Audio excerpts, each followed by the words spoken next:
Let's get to Coleridge. I actually want to start with the blue stuff because the green stuff will probably take up most of our time, but the blue stuff does appear on the quiz questions, so I want to make sure I get to that. I'm not going to spend a whole lot of time on To Wordsworth, which is on 1705 in my book, but I am going to at least mention that he wrote this poem to Wordsworth, I believe, right after having read a draft of the Prelude, which is considered to be Wordsworth's greatest work, but it's very, very long, and it doesn't often appear in sophomore Brit Lit classes, so that's not, I don't assign it because it's incredibly long and doesn't, I feel like that's not the main one that's usually assigned, so I don't assign it here, but I do assign to Wordsworth because we talked about how Wordsworth and him were friends, correct? We mentioned that, how like they lived really close to each other and maybe only like 7 miles away. They could walk to each other's house, work on stuff together. Yeah. Once they got separated, Wordsworth's politics kind of changed, or they had, and also they had like a disagreement. Didn't talk to each other for a long time. Somehow they ended up getting back together and seeing each other again. I think it was, it says Coleridge here was low in health and spirits. He was always far less healthy than Wordsworth was. Wordsworth, I think, lived to like 70 or 80, whereas Coleridge, I don't think, lived nearly that long. I think he lived to maybe 50 or so. Let me look. 72 to 34, so that's... Oh, he still managed to truck along for a while. That's 62 years, isn't it? Very impressive considering the later Romantic poets all lived to be about 30, 35. We're going to be reading about Shelley next week, who lived to like 36. Keats, I think, lived to 30. No, like 26. Unbelievably short time. It's amazing we're even reading his poetry. And then Byron died at around 36 too, I think. I believe in a shipwreck. And Wordsworth and Coleridge managed to live, I guess, quite a long time. Coleridge not so long, but as Coleridge was getting low in health, I guess he started maybe having regrets or something, and went and met with Wordsworth, read a copy of the Prelude, and essentially all you really need to know about this poem, I think, and this is why I don't spend a lot of time on it, I have people read about it, is essentially he has this one stanza, third from the end, I believe is the one I'm looking for here, on 1707. And he says, nor did thou, sage bard, impair the memory of that hour of thy communion with my nobler mind. He's like, when I was a nicer, guy, like we were communed together, we were friends. By pity or grief, already felt too long, nor let my words import more blame than needs. The tumult rose and ceased, for peace is nigh where wisdom's voice has found a listening heart. So he's essentially pleading for peace between the two and that they won't have a disagreement from here on out. And I think that's probably the most important thing to get out of this. Epitaph, though, I want to start on the next page, 1708, like in terms of doing like a real like deep look at something, because I didn't mention this beforehand. I was going to see who caught on to it, at least in terms of discussion posts. And I should mention, discussion post-wise, I got everything graded that was there last night. I did notice right afterwards, I was like, it didn't feel like I had a lot to grade. And I looked at the grade center afterwards to see like how many people had submitted, and I think there was like 12 people who didn't submit their discussion post last night. So that's quite a bit. If you're doing it on discussion post, this one, that means like if you're not doing it now, I mean, you're more likely to forget as time goes on than you are early on. So that could end up costing you dearly because it is worth 10% of your grade. It's an easy 10%, but it is worth 10%, so it can really dock your points if you don't. And make sure you do all three every time. So you got to do your original post, your 2 replies. Some people had a pie on there, but not very many. The pie means you started it but didn't finish. So make sure you always do your original and 2 replies, because I will not let me grade a partial. It will only let me grade a fully done one, which is an original 2 replies. So I will at the end of the semester, though, people who did partials, I will assign those a grade of 5. And if you did them all, you can still have some drop, I believe, if you have the correct achievement. But it'll drop off those 5s. But until then, like, you're looking at 5s or even 0s if you didn't do anything. So be careful there. Especially considering a lot of you are going to be leaving soon to do things like sports and band, and so it's going to be much harder to keep up with things, I think, at home, because you'll be doing other things and be more interested in that stuff. Additionally, anybody who submitted synthesis analysis essays, I got all first drafts done. People who submitted revisions, I haven't got all of those done. I guess I should mention real quick, just a reminder, synthesis analysis, the 3 most important things are: 1, to give me ample detail to prove that you've read that literature. I can tell that you read it, didn't just spark notes it or something. That's what I'm looking for, is, careful detail, not just major plot points. And when I say plot points, like just the major overarching themes. 2, that you're expressing your opinion on that literary work. So I want to see like how it is you feel about it, what it is you find interesting, intriguing. And then what generally loses people points on this is you need to somehow find something in your personal experiences that shows why you think what you think about that literature. That's where people generally lose points, is they forget to have some personal experience that relates back to their opinion. Although I think because I say that a lot, now I've got people doing almost the opposite, where now they're losing points for giving me their too much of personal experience and not enough of the literature. So you do want to have like a nice balance there, where I can tell you're thoughtfully writing about the literature, giving your opinion on it, and using personal experience to show why you have that particular feeling. Oh, good. It's kind of died down. It was a little chatty for a minute there. Thank you. So let's talk about Epitaph. I think Epitaph strangely sets the stage for Coleridge. Did y'all feel like Coleridge and Byron, did you like these guys? I had a lot of people expressing that they liked Rime of the Ancient Mariner. A lot of people were saying that. But did you like the poetry overall, or just Rime of the Ancient Mariner? Just Rime. Yeah. Really just Rime? It was easy to understand. Really? The wordage. Well, yeah, like Not really like the overlord. Oh, we're talking about again about just basic readability. Like I can get from word to word a lot easier. Instead of having to show a pronouncement. and like Oh, yeah. if you Gotcha. write it on here, it tells you like on the side like what it'll mean or something like that. On the rhyme? Yeah. Yeah. We'll get into that. I don't know how much you should always trust that, because that's something he added later. Somebody said it was so unreadable, and a popular thing at the time was, hey, let's add footnotes to help explain what's going on in the margins, so that people can understand. And so the printer asked for more stuff. So did you notice some of them, like, where usually you'll see poetry and like there's a little note that explains what that means. Like when we're reading Robert Burns, sleekit means sleek. Beastie means, beast, So you'll see a note on the margin that tells you, here's what that word meant.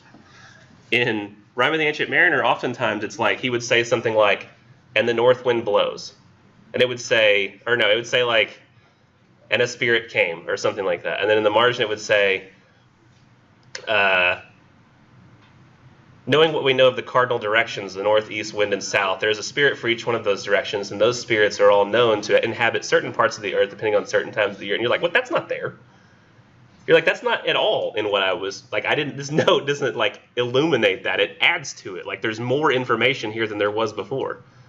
Did y'all notice that in the notes? Like, sometimes it did. It just was a basic explanation. Sometimes it added all new information that was not included before. Like, it was insane. No? A little bit. 708. You got all those? Yeah, 1708 is Epitaph. We're actually going to start with it. We'll get back to those footnotes when we actually get to Rime of the Ancient Mariner. But I think this sets the stage for what kind of guy Coleridge is. I think that he's probably one of the most playful poets we're going to see. A lot of people like Wordsworth, when you read him, I don't know if you feel this way, I feel like he's serious. Did y'all get that sense? He's very seriously considering serious ideas. Same with, we'll see Shelley and Keats next week. Right, next week, yes. Very much serious guys considering serious ideas. I almost get like, even Jonathan Swift, when he's doing satire in Gulliver's Travels, it's a bunch of silliness, but in the service of serious ideas. I often think that Coleridge is being silly just for the sake of being silly and playing around just because he can. Epitaph is my example here. In fact, I outlawed Epitaph not because I don't think it's a good poem, but because nobody read it the way I read it, and I can't unread the way I read it. And people would always like write about something simple like, oh, somebody died. And I was like, oh, yeah. And so that was one of the reasons I got rid of it. And so short. People are often tempted by the short, as I saw with Kubla Khan.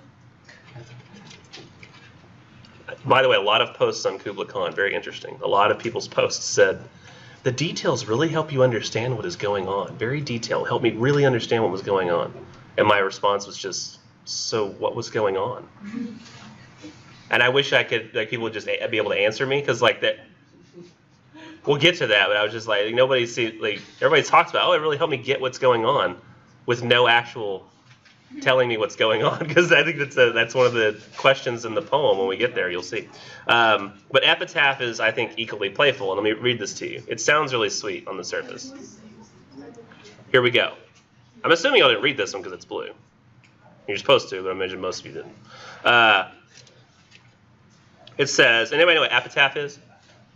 You should, because you all wrote on that one poem last semester. He was writing his own epitaph.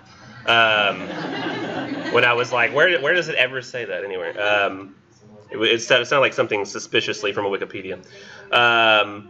Epitaph, of course, is the thing that appears on your tombstone. Thank you. It's not the word I'm thinking of. Tombstone. Is there another word? Gravestone? I feel like there's another word for it. I'm just missing the one I really wanted to use. I don't know.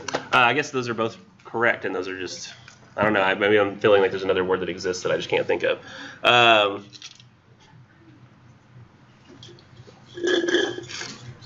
My apologies. Oh, this makes me sad. At home, when I finish a Dr. Pepper, I call Carly over. I'm like, Carly. And I say, put it in there for me, and she'll grab the straw, and she'll. And I can't. That doesn't happen here at work. I got you. Sad moment. But bittersweet, because it means I have love in my house. Here we go.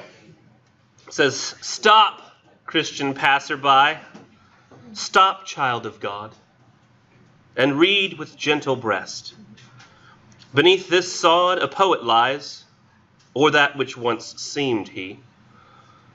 Oh, lift one thought in prayer for STC, that he who many a year with toil of breath found death in life, may here find life in death. Mercy for praise, to be forgiven for fame, he asked, and hoped through Christ. Do thou the same. I think it's important to look at the note at the bottom. When it says written by Coleridge the year before he died, so he wrote it just like a year before he died. And one version that he sent in a letter had as a title, and he got rid of the rest of this title, Epitaph on a poet little known, yet better known by the initials of his name than by the name itself. So his claim is that he was known as STC, not as Coleridge. Samuel Taylor Coleridge. He was like, people knew me by my initials. To me, that sounds...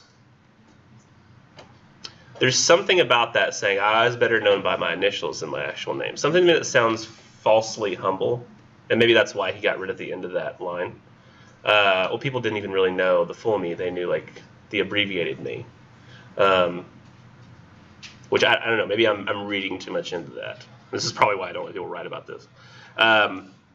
What do you think about this poem? Like, would you have this as your epitaph? Does it seem like a nice one? It's kind of long for an epitaph.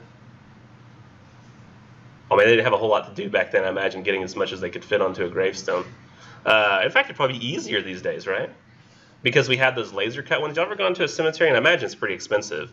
But, like, you'll see, like, basically a photo off somebody's Facebook has been digitally etched onto the tombstone. Like, I have a photo I took of one guy's, like, at the Commerce. I can't remember the name of the cemetery. It's the one I used to play Pokemon Go at.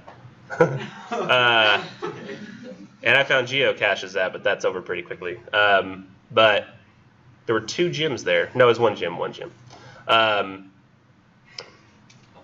I just decided to walk around one day while I was there and look at I don't know, I really have a thing for black tombstones, like the ones that look like black marble. I don't know, they're so pretty.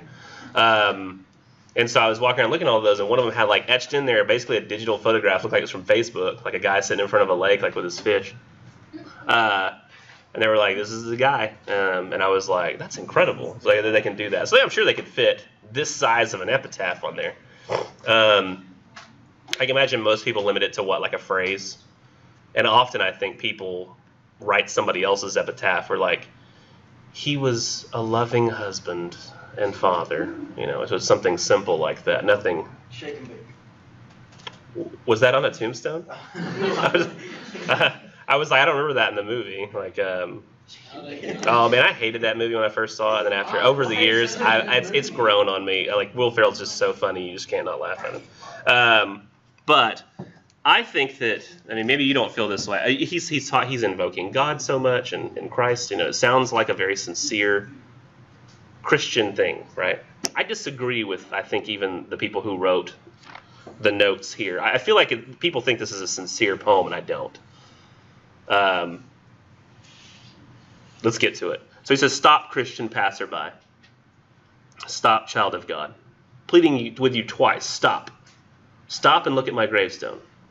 Stop here. Look." He claims to be just a little bit, lift one thought in prayer. He says all he wants is mercy for praise, be forgiven for fame. Yet he really wants you to stop and look at this. He doesn't want you to just walk by. He calls you a passerby, but he says, stop. Like, oh, pay attention to me. And he says, stop, child of God. That sounds like, I don't know, something somebody would say to somebody that's like sweet, meant to like, draw them, or butter them up is the word, I think, the phrase I'm looking for. You're like, when you say like a compliment, like you call somebody by a complimentary name or something like that. Like a waitress at a restaurant, like she'll say, "How's it going, sweetie?" And you're just like, "Well, I'm great." Me, I've always been a more suspicious person for that kind of stuff. So when a server, sorry, I'm still in the olden days, comes up to me and says, like I was literally listed on a restaurant when I was a server one time, like that was you were listed as waiter or waitress, like that's how old I am. So like before they called everybody universally server. So I still, in my mind, I still go back to it sometimes. But the server will come up to you and say like, "Oh, sweetie," and I go, "You're just trying to get tips. Bring my food on time. Come fill my drink. This is what you should do. Not try to butter me up with words that you have an excuse for not doing a good job," which I think is often what happens. And like, would you like an alcoholic drink? No, you're actually going to have to pay attention to me, not lower my inhibitions, so I'll just give you money. And I do give money. I'm actually a decent tipper, I think. But stop, child of God. I think that's just a butter up phrase. You stop. It'll stop, passerby. Okay, I'm here. Stop, child of God. Oh, I am a child of God. That's sweet. We can connect it. We can connect because we both love God. It says, and read with gentle breast. Read this gently. Don't read into it too hard. Be gentle with your reading. I don't know. It's a very soft, approachable method. And then, I don't know, he really starts to kind of lose me here. I think I was kind of being drawn in by it. But then he says, beneath this sod a poet lies. I don't like.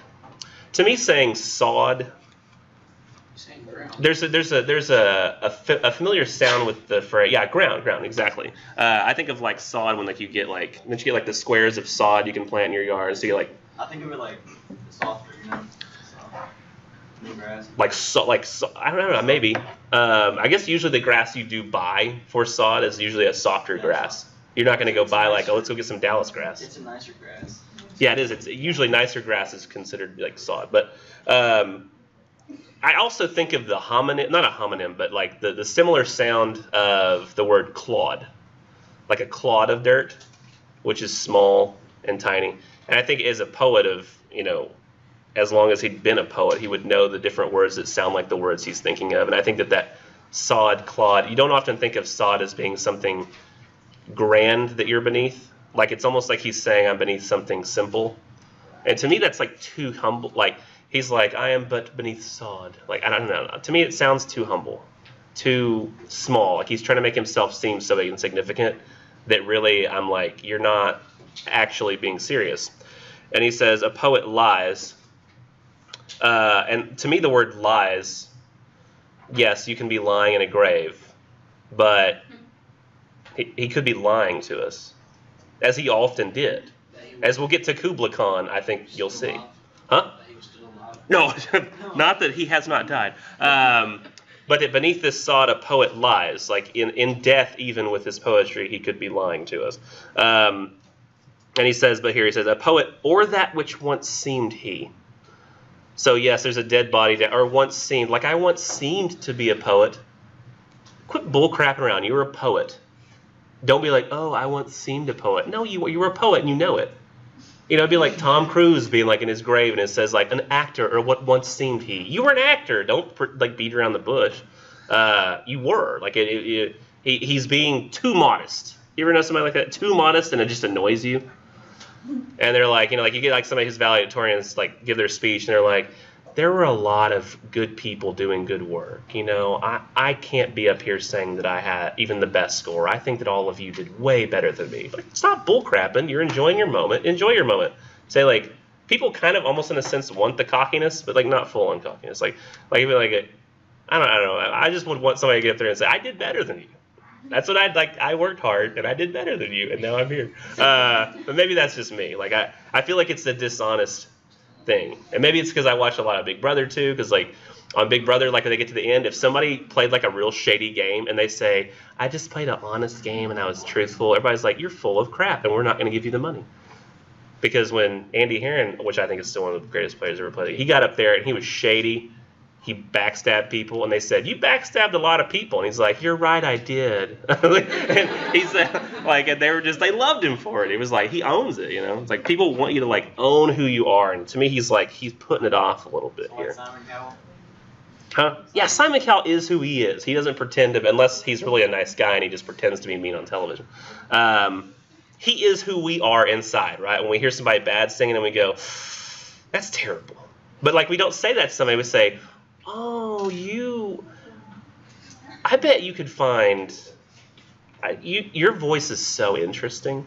Like that's how we would be, but he's just like, you're terrible and you should never pursue this.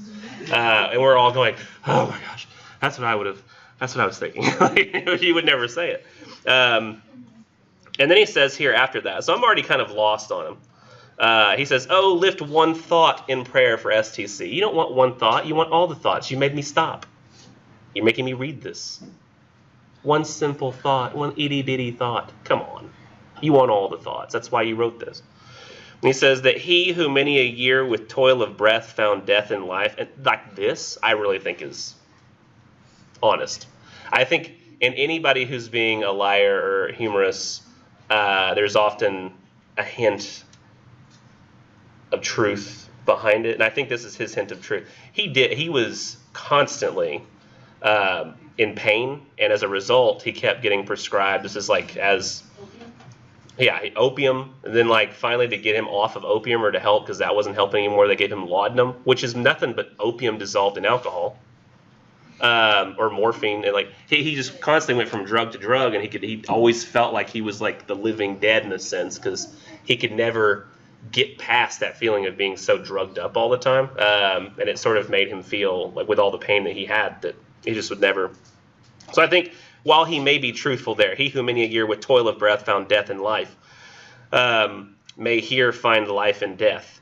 When he says life in death, I think that his death in life too could be as a poet, because I don't mean to say this in like a bad way. He was very well known at the time as a speaker, and one of the ways that he was an opportunist. Actually, he was kind of a plagiarist.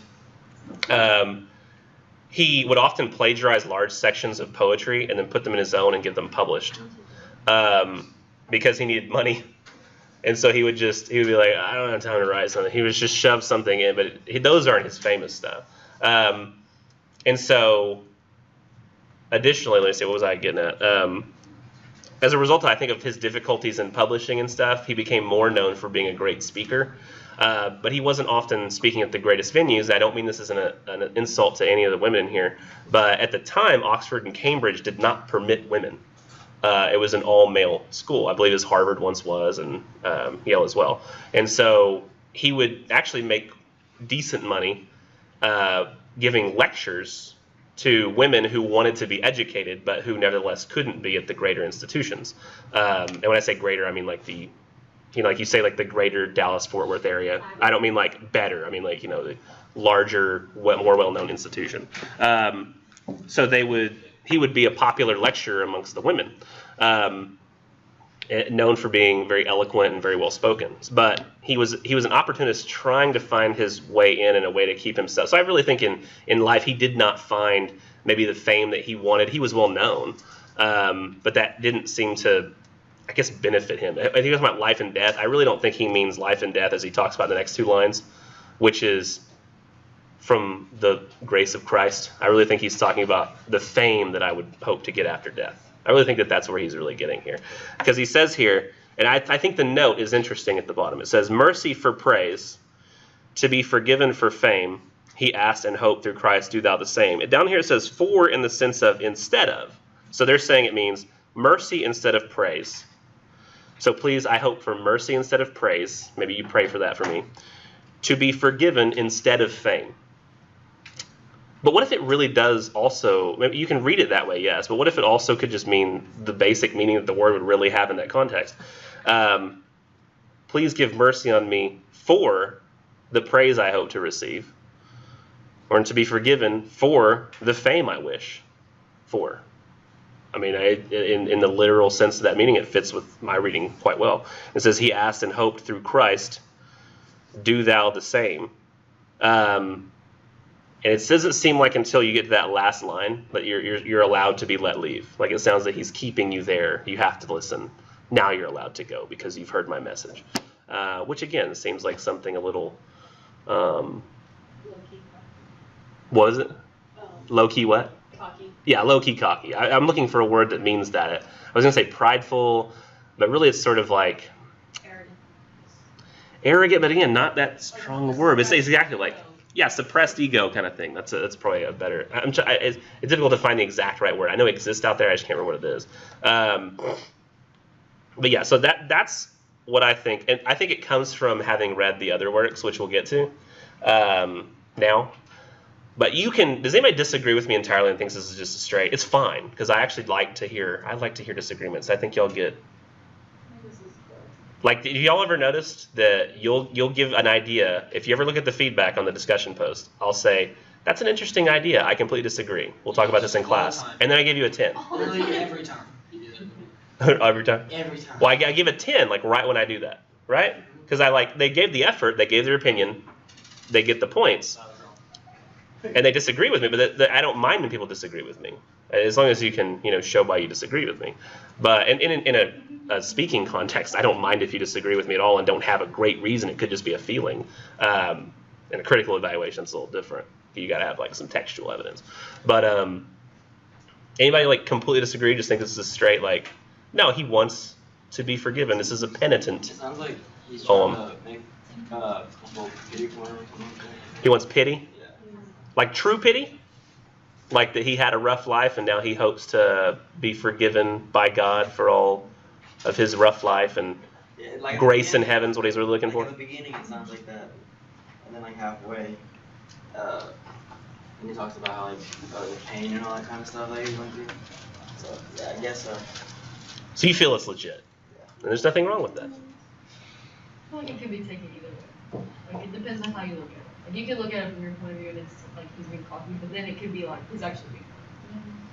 And it could. I openly admit that I'm an incredibly skeptical person. If somebody were to show up with me to get a gift, like the first thing I thought when y'all gave me those Starbucks straws. By the way, nobody else bring me any more Starbucks straws. I'll explain why in a second. But the first thing I thought when I got those Starbucks straws was, what do they want? Like I'm just a skeptical person. I was like, what do they want out of me? By the way, the reason I figured out like these, this is really messed up and sounds very particular, but I am a particular person. You probably know that. I mean, I'm a dude who's sitting here drinking Dr. Pepper with a koozie on it inside of a Yeti-style cooler, but Dr. Pepper 10, which is not the regular, out of a straw. I mean, I'm not a normal guy, you can tell. But this straw, if you look at it, it's about, I have no idea how gauges work. But let's just make up numbers for this. Let's say this is a 3 gauge.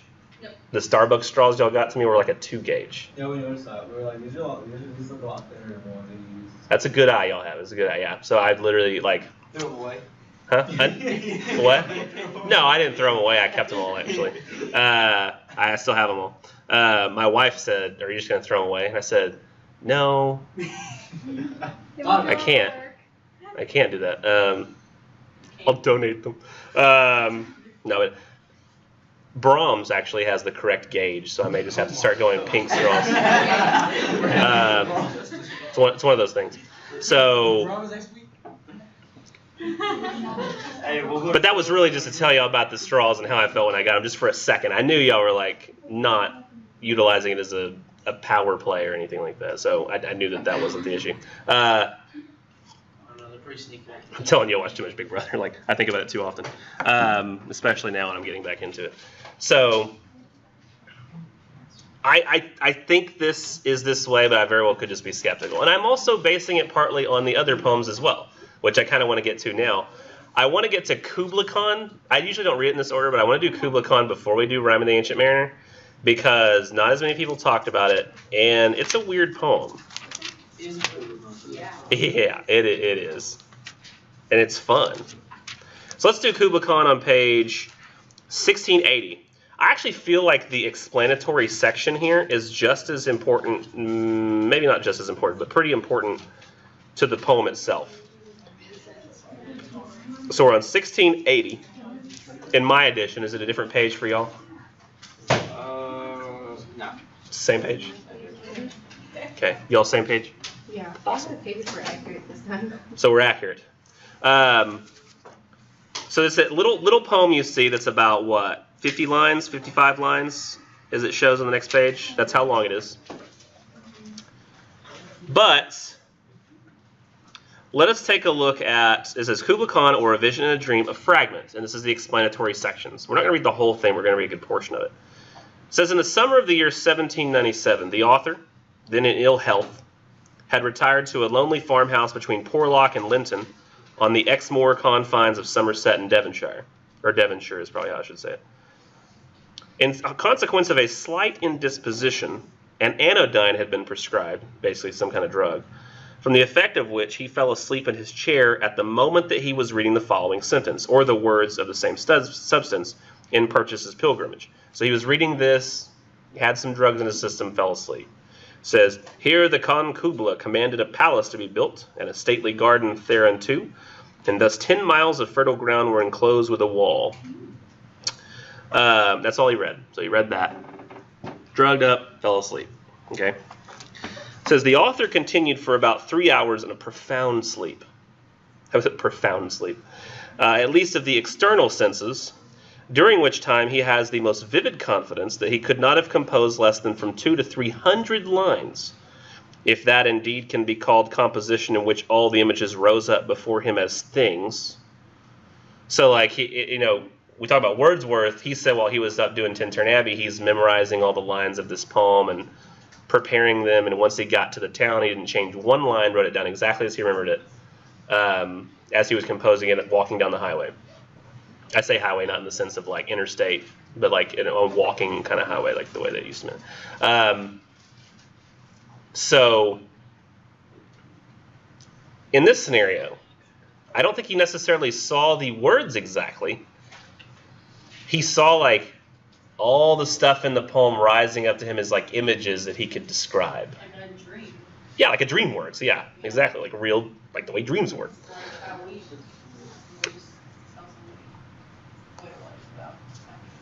And let's see, where am I? And he says, with a parallel production of correspondent expressions, so images and expressions, see some of those like floating in his mind as he dreams, without any sensation or consciousness of effort. He's not like pushing this, he's not making it happen. And more or less, he's like an observer of this inside of his head. And then he says, on awaking, he appeared to himself to have a distinct recollection of the whole. So he's got it all right there. He's like, I've got this. Let's start writing. And taking his pen, ink, and paper, instantly and eagerly wrote down the lines that are here preserved. He's just writing, let's get all this down, got to do it. At this moment, this is where it gets weird. At this moment, he was unfortunately called out by a person on business from Porlock, and detained by him above an hour. Have you ever, maybe it's different then, but, I got my freaking car in the driveway, and door-to-door salesmen come, and I'm just like hiding on my couch. Like I'm just, Y'all's parents do that? Or like somebody rings the door, ding dong, ding dong. They go to the door every time? Or are they like me where I'm just like, oh, shh. Like we just pretend we're not there. Both of our cars are in the driveway. There's no way we're not there. But we're just basically, it's like, go away. Because I don't want to answer the door because I know that they're selling me something. If they've got a backpack, there's something they're trying to sell me.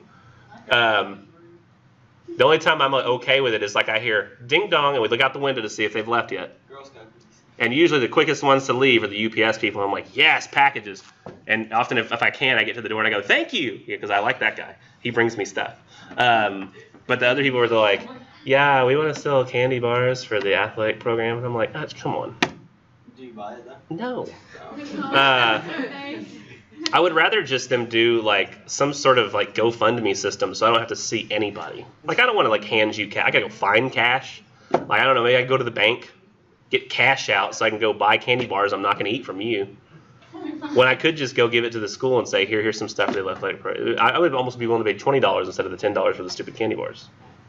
Just so I don't have to see anybody. Isn't that weird?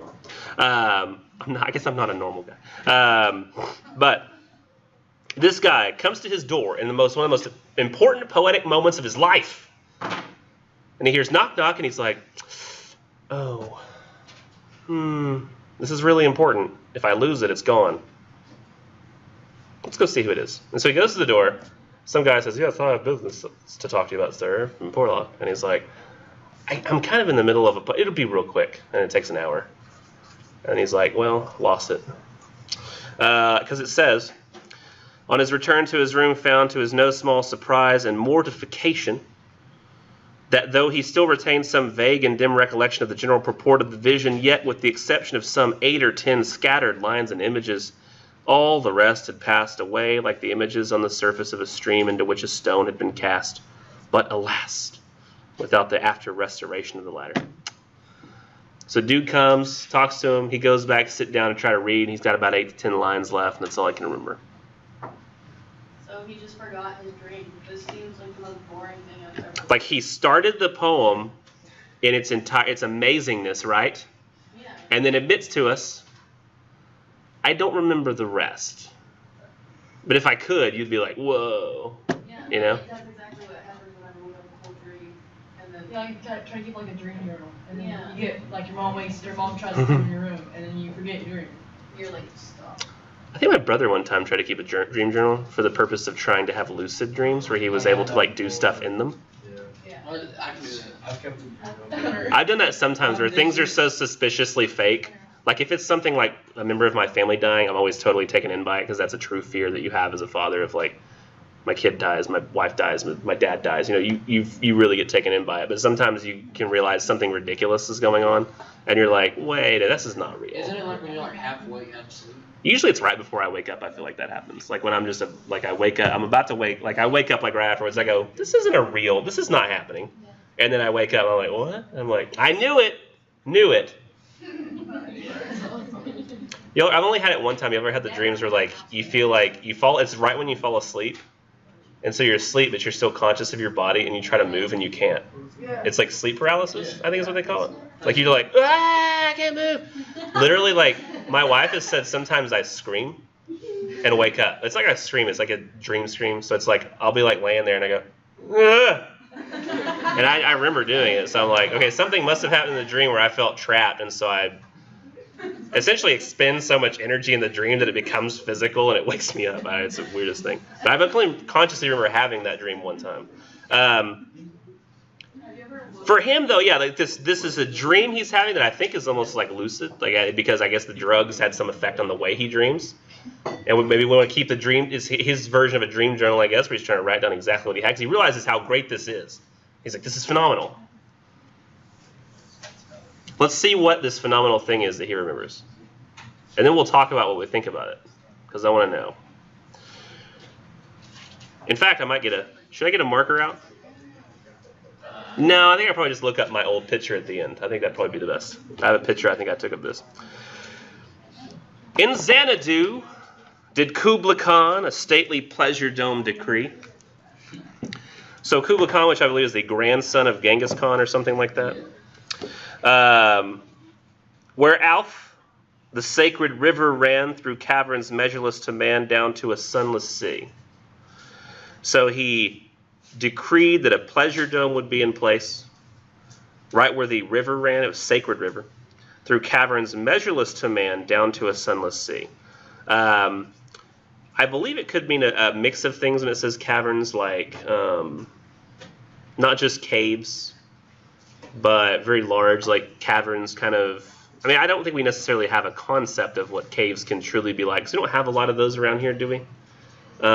This blackland soil, it's a lot of clay here. I feel like there's not, like, I don't know, just kind of fills in whatever we would have with caves. We have a lot of just soil and clay. But,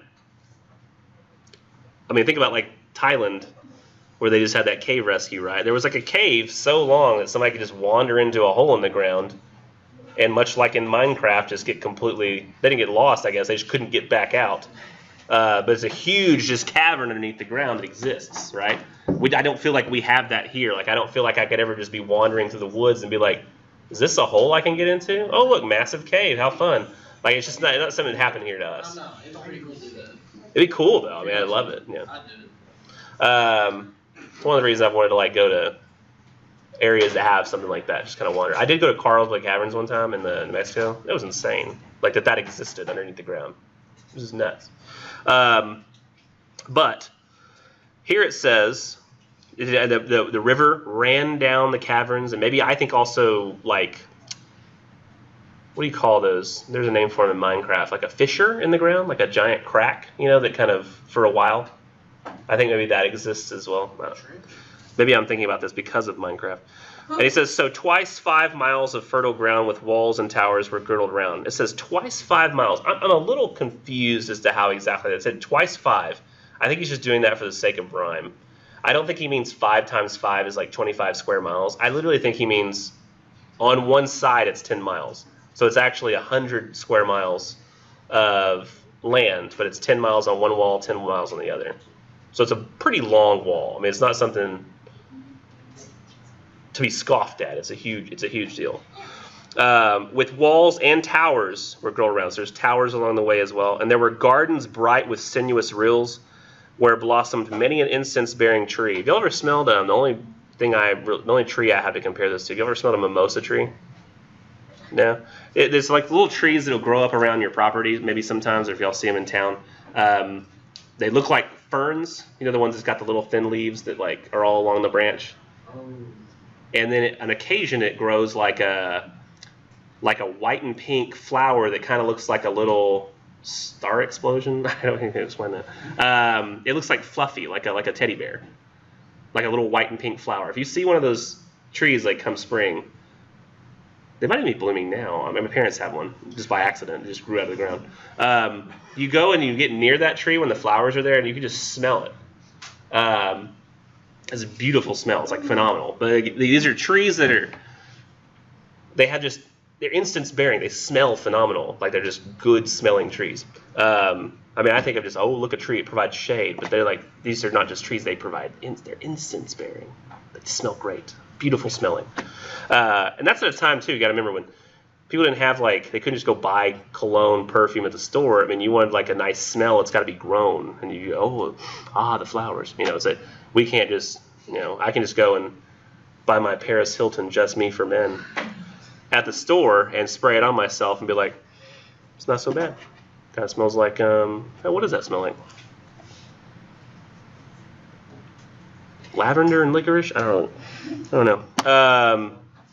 I can smell that all the time if I want to. I can go to the bathroom and I can smell warm salted caramel sugar cookies like I did this morning. I don't know where it came from. Wasn't the restroom itself. There had to have been somebody who either walked in there with some kind of smell good stuff, or I don't know. I don't know why you'd want to smell like cookies though. It's weird. I apologize to those of you who sprayed some kind of cookie smelling stuff on you and now I'm insulting it. Okay, so let's see. And here were forests, ancient as the hills, enfolding sunny spots of greenery. So there's like big, deep forests that are ancient. You think of like an ancient forest, tall trees, but then also sunny spots of greenery, beautiful little meadows and things, all in this wall of what's there. And he says next, but That deep romantic chasm, that's the word I was looking for, chasm, which slanted down the green hill athwart a cedarn cover. A savage place. As holy and enchanted as air beneath a waning moon was haunted by a woman wailing for her demon lover. What I think this is like the deep chasm is there, slants down the hill, so it's a hill that goes down to a sunless sea, right? And I think when it says sunless sea, my assumption is that means that the sun shines. The hill is so high, the dome is, and the pleasure dome as well, that the sun can't fully hit the sea down below because this hilltop is so high. And he says savage pace, so there's the parts where the wood runs wild, you know. A holy, and it's interesting how he mentions this, a holy and enchanted, as air beneath a waning moon was haunted by a woman wailing for her demon lover. That almost sounds like a mythological quality, isn't it? Like some sort of mystical, spiritual quality. And I think that's just what he's trying to add into it, is this like mystical quality into all this stuff. And from this chasm, with ceaseless turmoil seething, because the river's going down through the chasm, so ceaseless turmoil, like the river just constantly flowing and making noise. As if this earth in fast, thick pants were breathing. He's anthropomorphizing the earth now, see, giving it even not just spirit, but breath. A mighty fountain momently was forced, amid whose swift, half-intermitted burst, huge fragments vaulted like rebounding hail or chaffy grain beneath the thresher's flail. So the river's pushing so forcefully that like the river sometimes at points seems to like to rise up, to spray water out, like in huge like chunks. That's how forceful and savage this river is. It's not just like it's not just like your Mississippi River where there's like this massive thing that could probably kill you, but it's going so slow you can barely notice, you know? Like rapids. Yeah, it's like almost like rapids type of deal. Huh? White water. What? White water. White water. I thought you said why water, and I was like, I don't know, because that's what we have on Earth. White water, yes. Whitewater rapids. This ain't your lazy river here. This is a moving river. And mid these dancing rocks, at once and ever, it flung up momently the sacred river. So it almost seemed to shoot back up for a second, which water doesn't do. It goes down. That's what gravity does. But it almost seems to even shoot upwards. 5 miles meandering with amazing motion through wood and dale, the sacred river ran. Then reached the caverns measureless to man.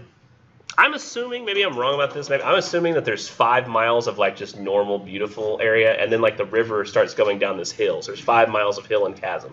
So there's the savage part, and then there's the pleasant part.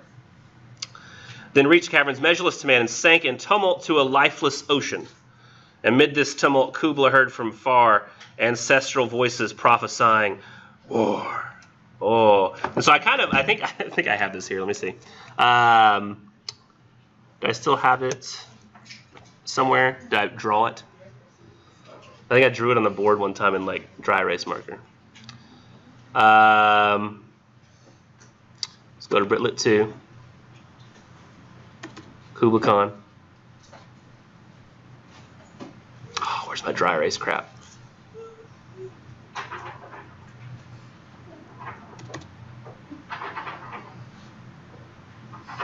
It's close.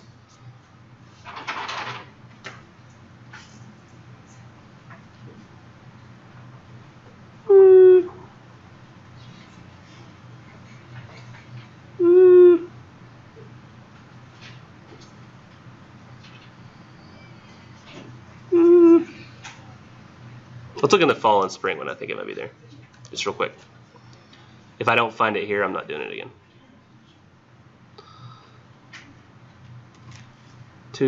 Spring.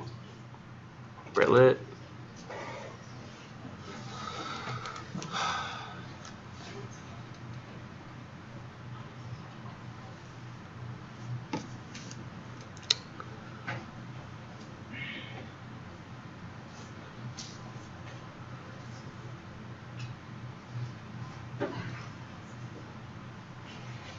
Oh.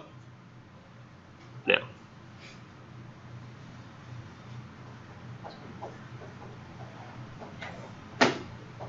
Dang it. I really hoped I had it. It sucks. We'll take one look here. No. One look there. No. Stupid. I'll have to add that to my folder somehow. Because I drew on the board like a dry erase version of this one time, and it's gone. But yeah, there was a big old beautiful drawing. So there's that whole scenario. Think about that whole scenario of what we saw, right? Great story now could take place. We got the Kubla Khan, or the Khan Kubla. So like there could be we hear war is being prophesied, right? War. Says, amid this tumult, Kubla heard from afar ancestral voices prophesying war. It's going to happen. Things are getting exciting, right? No, not at all. Bless you. It says next, and I think it says next, it gets different here, really weird. It says, the shadow of the dome of pleasure floated midway on the waves. So you can see the shadow of the dome is like out on the waves. It says, where was heard the mingled measure from the fountain and the caves. There's lots of noise from the river, the caves. It was a miracle of rare device, a sunny pleasure dome with caves of ice. So there's ice caves actually down below. But the pleasure dome is sunny, yet somehow it's also cold. Imagine it. It's almost impossible, right? And then this is where it gets weird, I think, is at the end. It says, a damsel with a dulcimer in a vision once I saw. It was an Abyssinian maid, and on her dulcimer she played, singing of Mount Abora. And it says down here, kind of echoing Paradise Lost, which is, some mountain that some muse was singing on. And this is where, listen to this. This is crazy to me. Could I revive within me her symphony and song to such deep delight 'twould win me, that with music loud and long I would build that dome in air, that sunny dome, those caves of ice, and all who heard should see them there, and all should cry, beware, beware. His flashing eyes, his floating hair, weave a circle round him thrice, and close your eyes with holy dread, for he on honeydew hath fed and drunk the milk of paradise.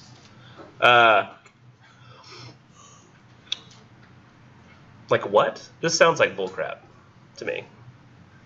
So he says like he had this dream where he had like the perfectly composed poem in his head, lets some guy distract him for an hour, and loses the rest of it. This whole thing sounds like he's just playing with us. Like this isn't even real. Like it sounds completely made up to me. He doesn't have a poem at all? Like he no, I don't think that there was ever the rest of it. I think he came up with this, like a description and then a promise, and that was just all he had. Has anybody ever heard the song by Tenacious D, which is Jack Black and some other guy, called Tribute? You have or haven't? I do know Tenacious D, I don't know it. I can't actually include the video of it in class because every time I do, what ends up happening is... Like they're arguing with them? Huh? Is it the one where they're arguing with the devil? Yes. Okay, yeah. But I can't put it on the video because every time I do, it flags me for copyright infringement and it pulls my whole video down.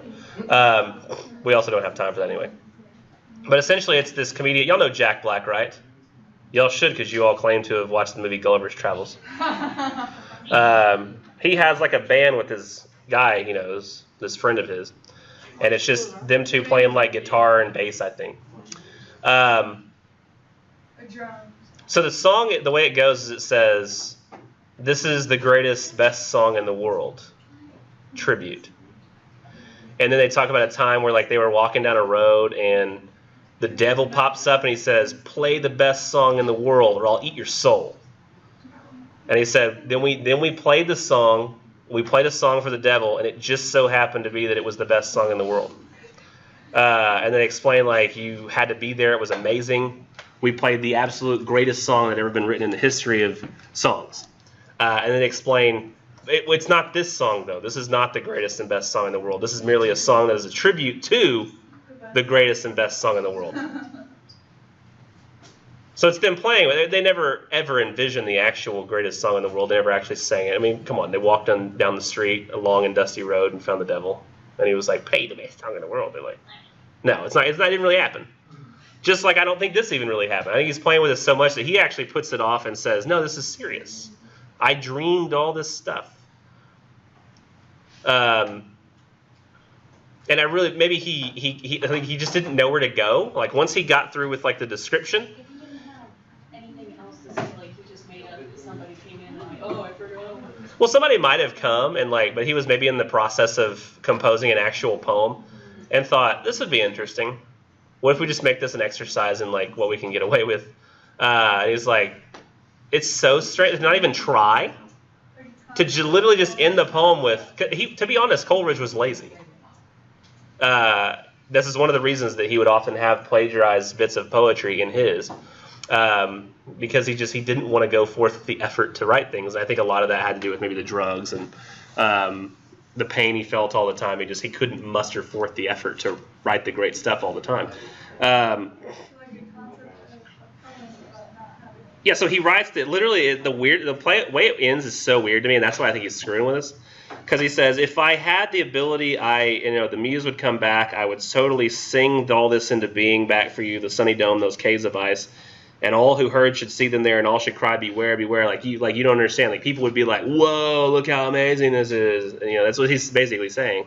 And then at the end, he's like, his flashing eyes is floating it. Weave a circle round him thrice, and close your eyes with holy dread, for he don't do the fed and junk.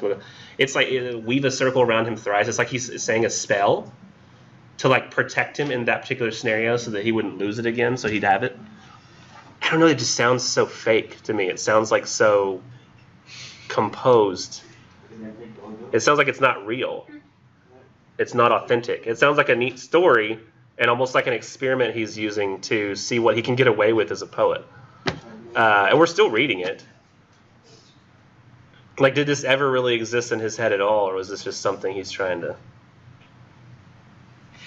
What do you guys think? You think the dream was real? Do you think he really did imagine this whole thing, or do you think this is all made up just for the sake of...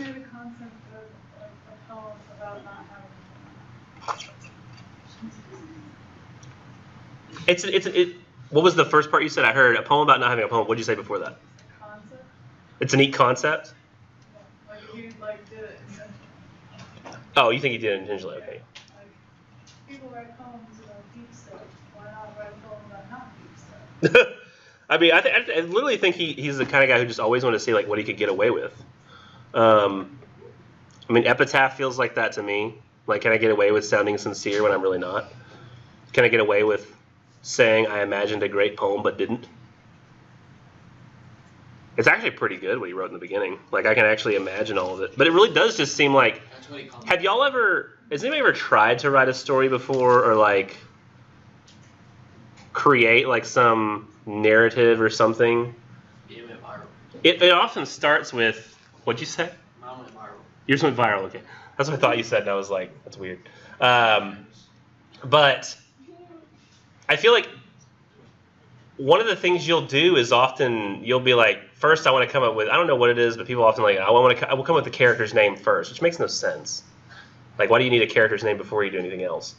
There's actually whole websites devoted to randomly generating stuff for you, like names, and in case you want to.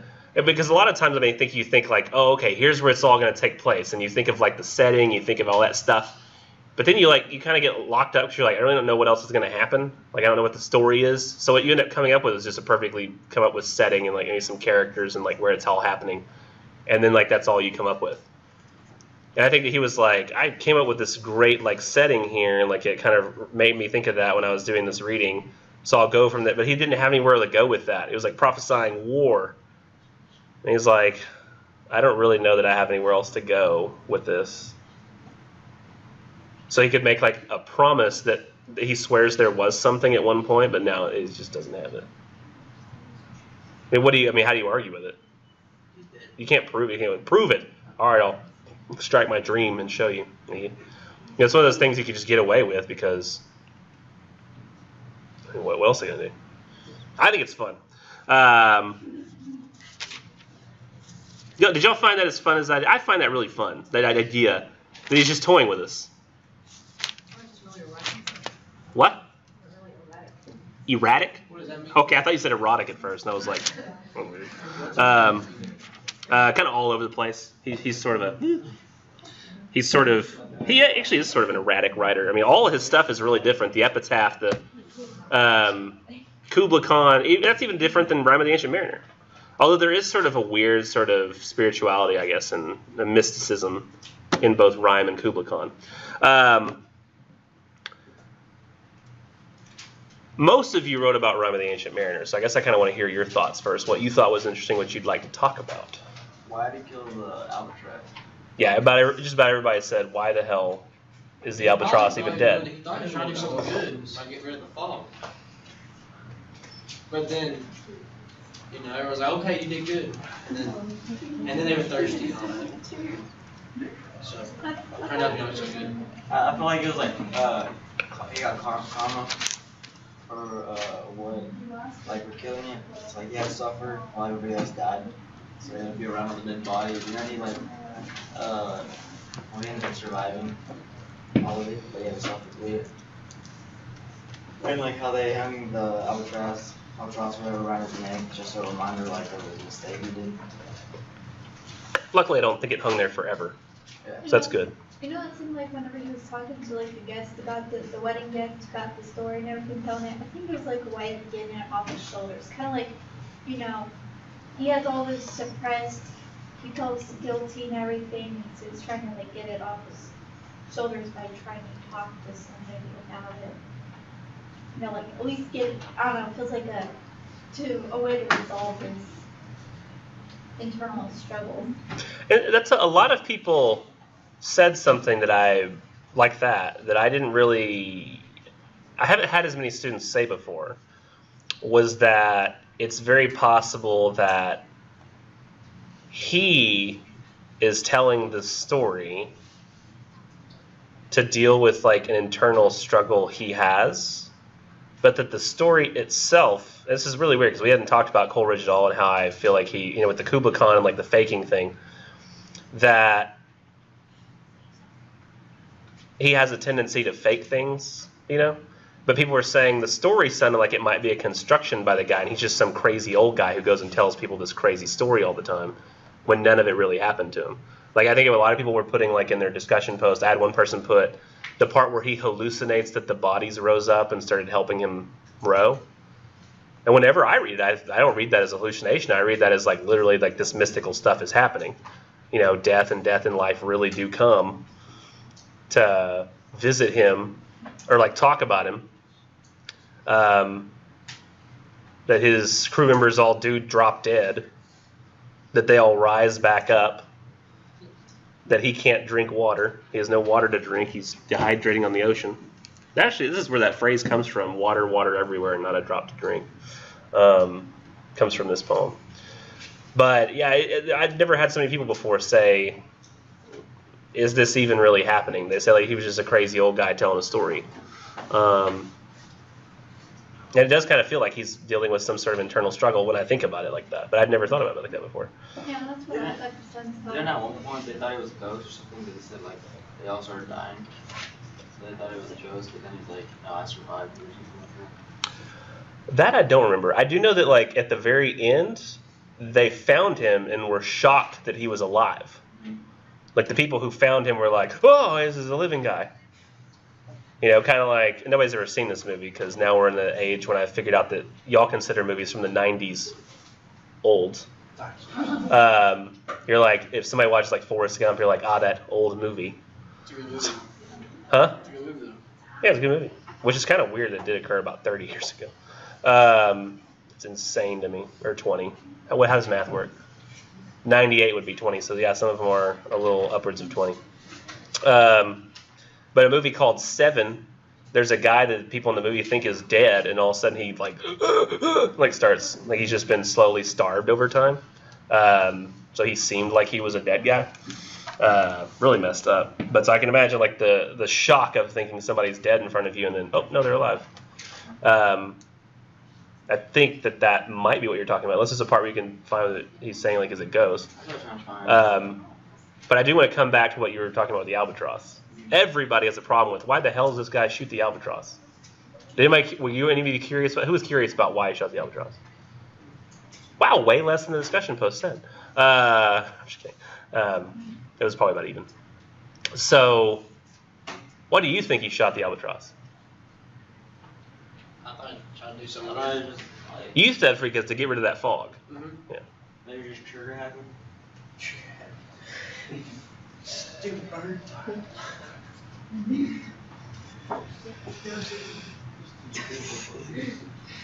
Other thoughts besides get rid of the fog? He was hungry. Hungry.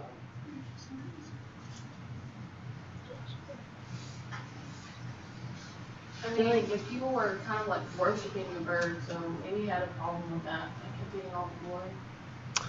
May have had a problem with everybody sort of liking that the bird was around, were happy with it, so he had like a different, he wanted to like get rid of that notion. Like, after he killed it, did they just, like, keep it or something? Cause, like, Yeah, around his neck. Well, after, I guess they did have it there. Like, for that period between he shot it and then they hung it around his neck, like, what did they do with it? Did they just, like, I thought they would have eaten it or something. You would think they would eat it? Yeah. I don't know. I'm not sure exactly what the meat of an albatross tastes like, or if that's something you would even pursue. I don't know. They could have hung the bones around his neck. I don't know how that works. Like, I just picture them just, like, setting it, like, on the ship and just keeping it there. Y'all ever been, or I'm sorry, I guess I should ask, do y'all know anybody, like, at your school who would you consider to be a general? I really want to drive this home, so I'm going to say a curse word, and I'm probably actually going to leave it here, so I apologize, but the word, like, there's some people you don't think of any other word. I mean, jerk just doesn't quite do it. But, like, in your head, even if you're a good person, you think of the a-hole phrase in its fullest sense sometimes when somebody does something just really awful. But if you know people at your high school that generally aren't in these classes, but do you know people like your high school, or did you, or knew people in your life, where you would there's no other way you could characterize that person. They do mean things just for the sake of doing them. Huh? Tons of people. Oh, tons. I thought you said like tongues. I have a bad like hearing. It doesn't hear accurately. Have I told you the thing with my wife where like sometimes I can be looking at her face and I can't understand what she's saying. Like I have to look at her face to see what she's saying. She talks to me from another room. All I hear is that's with everybody. If I was to turn around and we start connecting this class, or I'm looking that direction, and want to be really creepy too, I couldn't understand a word you were saying because I don't know, it's weird. I'd see lips. And the first two times you said that, your lips were behind Gilbert's head. So I apologize. I heard tongues. But I think that this guy just does a jerk thing. You know, there's like, think about when I read a story last night. It was a really good story.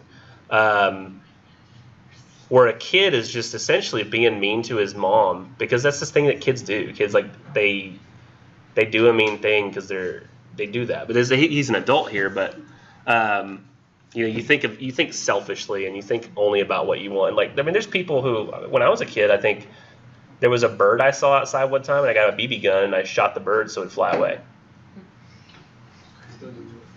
It's not something I would do now. He wasn't bothering anybody, wouldn't do anything wrong. I just got my BB gun and went, shot him. Just to see if I could. Just to see if I could hit him, I think was the real reason. I was like, could I get him? Missed the first time, hit him the second time, and I was like, I did it, yay. And he flew away. I don't think he didn't die because he flew away. My brother was like, let's get the pellet gun so we can actually kill him. And I was like, oh, cool. But I was like a 12-year-old, just shot a little BB at a bird, and people do that kind of crap all the time. People break people's stuff. Y'all know people like that before, right? Like, they're just, like, you're wandering, like, say, like, you're walking down the street or something, being kids, like, at night, and, like, one kid will, like, see somebody's, like, I don't know, like a beer bottle on the porch, and they'll go grab the beer bottle and throw it on the ground just to have broken glass on their driveway. Like, why? Why do people do that kind of stuff? Does that not happen as much anymore? Because, like, when I was a kid, people just did crappy stuff to each other all the time. Are y'all nicer as generals of population or something? No, we just probably more online. No, we just hide it now. It's all online. Now we just bully people until they kill themselves. Suicide is a huger problem these days. Way worse. Suicide has become a major problem, and a lot of it is cyber. Say, like, how do you defend against it? Like, how do you keep kids from not feeling left out online? Yeah, a lot of kids would rather say probably online than face to face. Everything's become more passive than aggressive. What are you saying? If you hate somebody, just tell them to their face. Yeah. Their face. Girl Tell nobody. How about you just don't say you hate people? Like, you guys are weird. I honestly think the reason this guy shot the albatross, there's lots of theories you can throw around. I think it's because he shot the albatross to see if he could shoot the albatross. I don't think he was thinking about it. It says right here in the margins, in the part where he shoots the albatross, it says, "With my crossbow I shot the albatross." It says, "The ancient mariner inhospitably killeth the pious bird of good omen." So the albatross was known at the time as being a bird of good omen. It helped you on your way. It brought the winds. And so they say after that, when it says, "The sun now rose upon the right, out of the sea came he, still hid in mist, and on the left went down into the sea.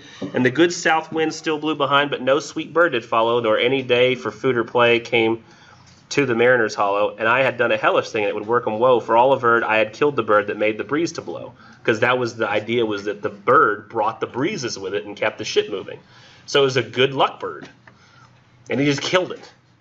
He killed the good luck bird. And I think that's a question that a lot of people are like, why would he do this?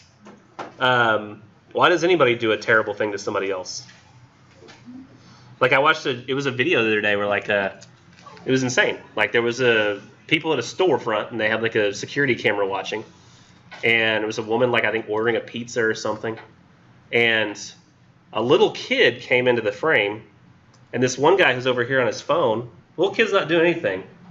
Little guy who's on his phone turns, sees the kid, goes over to him and kicks him. Just kicks this kid. And then the dad saw, and the dad comes and just punched the crap out of the guy's face. But like, who just kicks a kid? Right? I can't, like, I watched the video like a few times going, under what circumstances does this even happen? Like, how do you do this? Like, I think I might even have the video here. I saved it because I was just like, do people really do this? Videos are easier to find because they're all under the videos category. Yeah. I saw something else. Oh, I don't think it saved it. Oh, that sucks. No, it didn't. There's another video that I found really funny. A girl holds her hand up to give a high five. She's like, high five, and the girl holds up scissors. She's like, scissors beats paper. She's just like, instead of high fiving her back, she's like, and like, she's like, oh. Like the girl puts her hand down. Like, I guess you're playing like a hidden game of rock, paper, scissors. I guess the video didn't save, but, oh wait, maybe it's further back. Hold on just a second. Wait, just a second.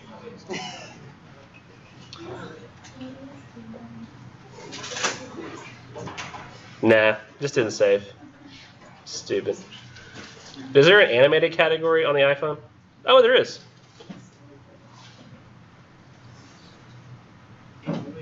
How do you keep it separate? Nah. Oh well. But I could not believe it that I saw that happen. But I see that kind of stuff happen all the time on the internet. You know, anytime somebody does a thing like that, you see it on the news or on some post on a website or Instagram, or I don't know how y'all look at things. But just some people suck, and I think that's what happened to the Mariner. Is he sort of just sucked in that moment and made a sucky decision. Yeah. How hard was the kick? It was about like this, you know. It was like. Oh yeah. Shoot, get in here. How big was the kid? It wasn't like some kind of karate thing or anything. It was just like, and I think he hit him between the legs. Was the guy knocked out? It's kind of mean to a kid, huh? Was the guy knocked out? I don't know the guy. The dad just hit him really hard. Was it Big Dad or? Big guy. He's about the same size as the guy, but he seemed more muscular. He was wearing a sweatshirt, so I couldn't really see like how muscular he was. The albatross, though, crossbow. I mean, can you imagine being out on the sea and you're just like bored to tears because all you're doing is just sailing in a direction with the wind? Nothing really. There's no cards to play, maybe. And you're like, you love shooting things with your crossbow. You see like a bird, you're like, better get that bird. Got it. Hey, I got the bird. All right, what else can we do? Maybe just out of pure boredom and just being a jerk. He just, maybe. But I don't think that like, you often, if you kill for sport, like if it's purely for sport, I mean, it's like you'd be like, oh, I killed it, and then you don't plan on eating it. You're just killing it. I just think he's a jerk. Other things you guys want to talk about with this. The main thing people had a question about, I think, was that albatross. Now, it doesn't have to be a question. You can just talk about things you found neat. It was readable. Readable. Everybody loves that readability. It's better than, like, so it didn't take it forever to read one line. Well, now, actually, it's a good point you make that it wasn't this readable at first. I think it says here at the beginning, if we look at the note, it says, Coleridge describes the origin, blah, blah, blah. The poem, based on a dream by Coleridge's friend Crookshank, he's dramatizing somebody else's dream, was originally planned as a collaboration between Coleridge and Wordsworth to pay the expense of a walking tour they took with Dorothy Wordsworth in November 1797. Wait, that's not that one, is it? That's not the Tintern Abbey walk tour they did. It says, before he dropped out of the enterprise, Wordsworth suggested the shooting of the albatross. Isn't that interesting? Wordsworth suggested that the guy shoot the albatross. So the main thing that we consider is like the biggest kind of part of the poem is like what Wordsworth suggested. And the navigation of the ship by the dead men. So one of the more compelling parts we see in the story also suggested by Wordsworth. But it says originally printed as Rime of the Ancient Mariner with the I in ancient replaced with a Y, and mariner had an E at the end. It said it contained many archaic words and spelling which Wordsworth believed hurt the sales of their volume, and in later editions Coleridge revised the poem in part by pruning those archaisms. He also added the Latin epigraph and the marginal glosses written in the old-fashioned style of 17th century learning. So originally it wasn't as readable. Originally he had it with all these archaic spellings and like sounding like mystical writing. And Wordsworth was like, yeah, you're getting a little too mystical there. It's not exactly working out. In fact, somebody asked the other day it was a movie subreddit. Somebody said, like, I think somebody posed the question of Christopher Nolan versus Denis Villeneuve. Do anybody know who Denis Villeneuve is? Does anybody know who Christopher Nolan is? Yes. Okay, so we got one person who knows Christopher Nolan. Christopher Nolan directed movies like, which you've probably seen and not realized, but they all kind of have the same sensibility. He directed Memento, Insomnia, Batman Begins, Prestige, Dark Knight, Inception, Dark Knight Rises, Dunkirk. So all really good movies. Like none of those. All his movies he's ever made. All those full length films. You can't really say that any of those are bad. I mean, there's one, Insomnia, which isn't as good, but they're all competent films, very well directed and very well written. Confusing, yes, but it's still pretty cool to watch, isn't it? I couldn't tell. And people are arguing like Denis Villeneuve, like they say beyond just how good of a movie maker is he beyond just it's so artistic, because he's always critically acclaimed, and he's done stuff like a really good movie that came out a few years ago called Prisoners. Did anybody see that? It had like Hugh Jackman and Jake Gyllenhaal. It was like there's a kidnapping of a kid, like they're all trying to find the kid. It's really good, but it's not like a crowd pleaser type movie. He directed also Arrival. Anybody see Arrival? Like the space alien movie? Yeah. Yeah, it was a really good movie. I've watched it multiple times, and every time I cry. Another one that I just bawl. I bawl in that movie, actually. At the end, oh my gosh. I don't want to spoil it, but you'll probably know why.